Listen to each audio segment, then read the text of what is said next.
In October 1946, something incredible happened. From the deserts of New Mexico, American scientists launched a captured German V-2 rocket, a relic of World War II, not to carry a warhead, but a camera. As the rocket soared over 100 kilometers into the sky, it captured a black and white photo of Earth from space, the first of its kind in human history. The image itself was grainy and low resolution by today's standards, but what it showed was groundbreaking. The curvature of the Earth, the layered atmosphere, and a glimpse of the vastness above us. For the first time, we saw our planet not from a mountaintop or an airplane, but from the edge of space. This photo marked the beginning of space-based Earth observation, decades before satellites became common. It wasn't taken by astronauts, but by a camera bolted to a rocket. And it changed how we saw our place in the universe. On October 4th, 1957, at the Baikonur Cosmodrome, the Soviet Union launched Sputnik 1, the world's first artificial satellite. The clip you see shows a technician carefully preparing the polished metal sphere before sending it skyward. About 58 centimeters in diameter and weighing just 84 kilograms, Sputnik carried a simple radio transmitter that emitted a beeping signal detectable around the globe. It orbited Earth every 96 minutes, completing around 1,440 laps, before its batteries died on October 26th, and its orbit decayed in January 1958. This moment didn't just mark a technological achievement. It ignited the space age and triggered a fierce competition between superpowers, changing the course of science, politics, and humanity's future in space. On November 3rd, 1957, the Soviet Union lofted Sputnik 2 into orbit, carrying not just instruments, but a living passenger, Laika, a stray dog from Moscow. This photo captures Laika in her confinement cabin, secured in a harness, looking calm, yet resigned. She became the first living being to orbit Earth, marking a dramatic and controversial milestone in the early space age. Sputnik 2 was built and launched in under a month. There was no return plan, and engineers knew Laika would not survive. The mission aimed to gather data on how a living body responds to launch forces, weightlessness, and cosmic radiation. Telemetry showed her heart rate soared to 240 beats per minute during ascent and later stabilized. But within 5 to 7 hours, she died, likely from overheating as the thermal system failed. Laika's journey sparked global empathy and ethical debates. Media called her Mutnik, and public outcry later led to fuller disclosure. She survived only a few hours, not days as initially claimed. Her sacrifice paved the way for future human spaceflights, but at a tragic cost. In October 1959, the Soviet Luna 3 spacecraft made history by capturing the very first photographs of the moon's far side, the hemisphere never visible from Earth. On October 7th, at roughly 3:30 UT, and from about 63,500 kilometers away, Luna 3 turned its camera back toward the sunlit hemisphere it had just flown past. Over the next 40 minutes, it snapped 29 noisy, low-resolution images, eventually covering about 70% of the lunar far side. The resulting image reveals a rugged terrain, dramatically different from the familiar near side, densely cratered, with little of the Maria seen from Earth. Notable features include Mare Moscoviense, the dark patch at upper right, and the crater Tsiolkovsky, near the lower right, wired. This mission didn't use human pilots or astronauts. Instead, a tiny robotic spacecraft with onboard film development and scanning systems transmitted its data back to Earth 11 days later. It marked a turning point in lunar exploration and helped open our view to the hidden half of our celestial companion. On the morning of April 12, 1961, the world watched in awe as Yuri Gagarin, outfitted in his bright orange SK-1 spacesuit and white helmet marked SSSR, walked calmly toward the Vostok 1 rocket, destined to make him the first human in space. Behind him walked celebrated engineer Sergei Korolev, orchestrating this historic mission under secretive Soviet conditions. As Gagarin climbed aboard and the hatch was carefully sealed, after a minor delay due to a faulty seal that required reworking, his pulse was reportedly at a calm 64 beats per minute, a testament to his composure under pressure. This iconic photo captures not just a man, but a moment. symbolizing humanity's first bold leap beyond Earth, leading to a 108-minute orbital flight around the planet and a transformation of space exploration forever. Here you see the Vostok 1 descent module, a 2.3-meter spherical capsule that carried Yuri Gagarin back to Earth. After the fiery re-entry, the capsule deployed a parachute and hit the ground hard enough to create a small crater, bouncing several times before coming to rest covered in soil. What you're looking at is an engineering marvel and a survivor, a battered, heat-scorched shell that safely delivered our first human traveler. Gagarin himself ejected at 7 kilometers altitude and parachuted separately, as the capsule wasn't designed for a soft landing. In May 1963, astronaut L. Gordon Cooper flew aboard Mercury Atlas 9, callsign Faith 7, orbiting Earth 22 times over more than 34 hours.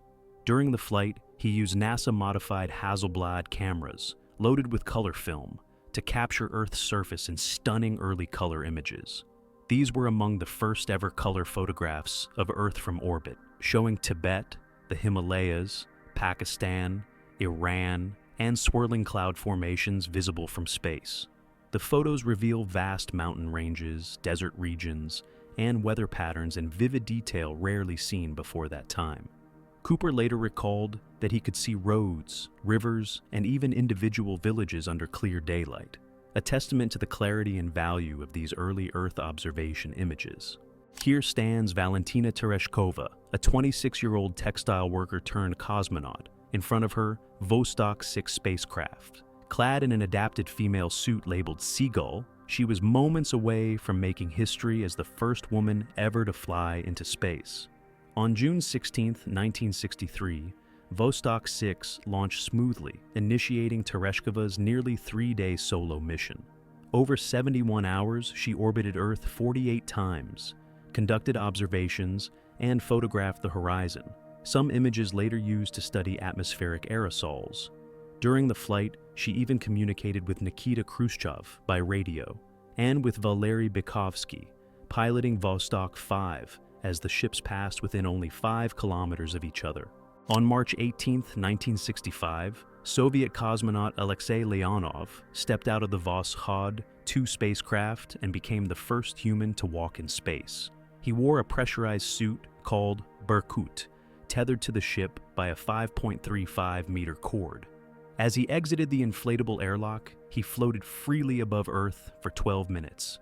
The silence was overwhelming.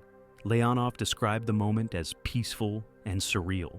Through his helmet visor, he could see the curvature of the Earth, the Black Sea, the Crimean Peninsula, and distant mountain ranges. The sun lit one half of his body, while the other remained in shadow. Inside the vacuum of space, his suit expanded more than expected, becoming stiff.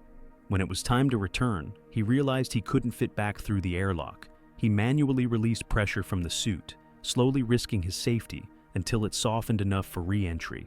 After the spacewalk, Leonov and his commander Pavel Belyayev faced another challenge. Their capsule landed off course in a remote forest in Siberia. For 2 days, they waited in the snow until rescue teams reached them.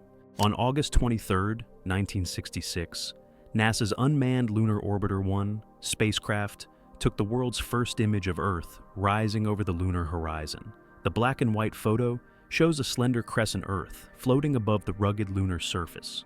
Clouds blur most surface details, but Africa's western coast is faintly visible near the top. The spacecraft had just emerged from behind the moon's far side and captured Earth from roughly 380,000 kilometers away. This image was among the earliest views of Earth from another celestial body. The original data were grainy and low resolution, but in 2008, NASA's Lunar Orbiter Image Recovery Project restored the image from archived tapes, producing a clearer version than was possible in the 1960s.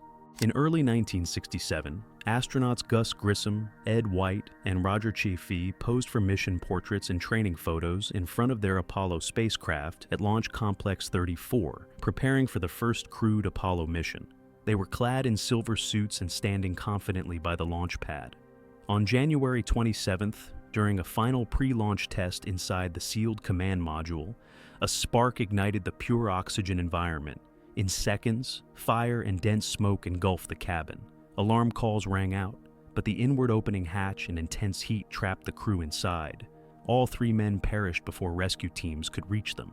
On October 11, 1968, Apollo 7 lifted off from Cape Kennedy, carrying astronauts Wally Schirra, Don Eichel, and Walter Cunningham. It was the first American crewed spaceflight since the Apollo 1 disaster more than a year earlier, and its success was critical to restoring confidence in the program. The Saturn IB rocket roared to life, launching the crew into low Earth orbit. For 11 days, they tested the redesigned Apollo command module, checking life support, guidance systems, and communication equipment. The mission included the first live television broadcasts from an American spacecraft, where the astronauts shared their routines and humor with audiences back on Earth. Apollo 7 proved that the new spacecraft was reliable and safe. Although the crew experienced tensions with mission control due to illness and fatigue, they completed all objectives and splashed down safely in the Atlantic Ocean on October 22nd. On December 24, 1968, astronaut Bill Anders aboard Apollo 8 snapped one of the most iconic images in human history: the Earth rising above the Moon's horizon. As the spacecraft completed its 4th orbit, Earth appeared unexpectedly through his window. He exclaimed, "Oh my God, here's the Earth coming up," and hurried to switch from black and white to color film. In the excitement, he captured a few rapid frames, including the famous color shot now known worldwide. The photograph shows a vivid blue and white Earth floating above the gray, cratered lunar surface. The horizon is rugged and barren. The planet's curve and cloud formations contrast sharply against the silence of space. Bill Anders took the image using a modified Hasselblad camera with color film, maneuvering quickly to get the shot before Earth disappeared behind the Moon. On July 20th, 1969, astronaut Neil Armstrong became the first human to step onto the surface of the Moon.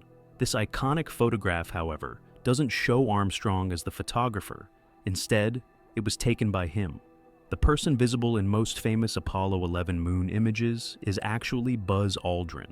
In this rare frame, Neil Armstrong appears, captured in reflection on Aldrin's visor, or in select shots taken by the landing module's camera. Wearing a bulky white spacesuit marked with the U.S. flag, Armstrong stands next to the lunar module Eagle, with the gray dust of the Sea of Tranquility beneath his feet. His backpack life support system protrudes behind him, and the shadows are stark in the airless lunar light. Captured on April 17, 1970, this haunting image reveals the aftermath of a serious malfunction aboard Apollo 13. A panel of the service module was completely blown away by the explosion of an oxygen tank, leaving behind exposed fuel cells and torn internal structure. What you see is the crippled spacecraft floating away from the command module, which is still docked with the lunar module. This photo wasn't taken in orbit near the Moon, but during the spacecraft's return journey. NASA astronauts Jim Lovell, Jack Swigert, and Fred Hayes had abandoned their lunar landing plans and used the lunar module as a lifeboat, relying on it for power, oxygen, and navigation. The damaged service module was jettisoned only hours before re-entry. Okay, Houston, we've had a problem here. This is Houston. Say again, please. Houston, we've had a problem. Despite the severity of the failure, no oxygen, no power in the service module, the crew safely splashed down on April 17th thanks to resourcefulness and calm teamwork by both the astronauts and mission control.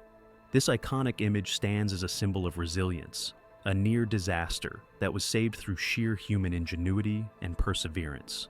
On November 17th, 1970, the Soviet Luna 17 lander touched down softly in Mare Imbrium, deploying Lunokhod-1, the first remote-controlled rover to explore another world. This photograph, captured by one of the rover's onboard cameras, shows Lunokhod-1 parked beside the lander, surrounded by its own wheel tracks meandering across the lunar soil. The scene is stark, silent, and beautifully alien. The rover was solar-powered during daylight and used a polonium-210 heater to survive the freezing lunar night. It carried multiple scientific instruments: TV cameras, an X-ray spectrometer, a penetrometer, cosmic ray detectors, and a French retroreflector used for laser ranging. Inside this frame, taken on February 1st, 1974, you see two astronauts, Edward Gibson and Gerald Carr, floating in the spacious interior of Skylab's orbital workshop, captured by their crewmate William Pogue. They appear relaxed amid everyday tasks, with spacesuits hanging nearby as reminders of their extravehicular missions. Skylab was America's first space station, and these images reflect an early experiment in long-term human life in orbit.